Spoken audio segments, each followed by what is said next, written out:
आपण पाहत आहात प्रेस मीडिया न्यूज। मोहोळ तालुक्यातील पोखरापूर जिल्हा परिषद गटातून पैलवान श्री नितीन निळे यांनी आज राष्ट्रवादी काँग्रेस शरदचंद्र पवार पक्षाच्या वतीने जिल्हा परिषद निवडणुकीसाठी आपला उमेदवारी अर्ज अधिकृतपणे दाखल केला। अर्ज भरण्याच्या कार्यक्रमाला कार्यकर्ते, शेतकरी आणि नागरिकांची मोठी उपस्थिती पाहायला मिळाली। नितीन निळे यांची ओळख ही केवळ राजकीय नाही तर शेतकऱ्यांचा विश्वासू आधार अशी देखील आहे। प्रत्येक गावात सामान्य शेतकऱ्यांना विहिरी खोदण्यासाठी त्यांनी मोठ्या प्रमाणावर मदत केली आहे। अनेक शेतकऱ्यांकडे आर्थिक परिस्थिती नसतानाही फक्त डिझेलच्या खर्चावर नितीन निळे यांच्या जेसीबी मशीनद्वारे विहिरी खोदून देण्यात आल्या। त्यामुळे आज नितीन निळे हे शेतकऱ्यांच्या मनात घर करून बसले आहेत।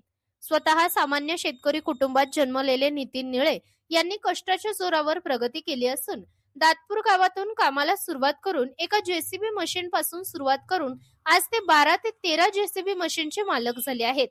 या यशाबद्दल बोलताना नितीन निळे म्हणाले, मी कितीही मोठा झालो तरी शेतकऱ्यांना कधीही विसरणार नाही। मी शेतकऱ्यांचा मुलगा आहे। माझ्या आई वडिलांनी कष्ट करून मला घडवलं। आज जे काही मला मिळालं आहे ते त्यांच्या कष्टाचं फळ आहे। त्यामुळे जनतेशी आणि शेतकऱ्यांशी माझं नातं कधीच तुटणार नाही। राजकारणात उतरण्याबाबत आपली भूमिका स्पष्ट करताना त्यांनी सांगितले की आजही अनेक शासकीय योजना सामान्य जनतेपर्यंत पोहोचत नाहीत। त्या योजना प्रत्यक्ष गावागावात पोहोचवण्यासाठी आणि जनतेच्या अडीअडचणी सोडवण्यासाठी मी राजकारणात उतरलो आहे। सध्या सुरू असलेल्या गावभेटी दरम्यान नितीन निळे यांना मोठा जनसमर्थन मिळत असून अनेक गावांमध्ये नागरिकांनी आम्ही तुम्हालाच निवडून देणार असा शब्दच दिल्याने निळे यांनी सांगितले।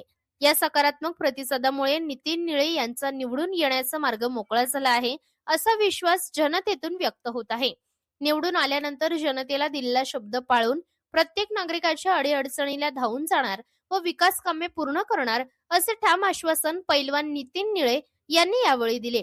एकूणच पोखरापूर जिल्हा परिषद गटात नितीन निळे यांची उमेदवारी चर्चेचा विषय ठरत असून शेतकरी आणि सामान्य नागरिकांमध्ये त्यांना मोठा पाठिंबा मिळत असल्याचे चित्र सध्या दिसून येत आहे।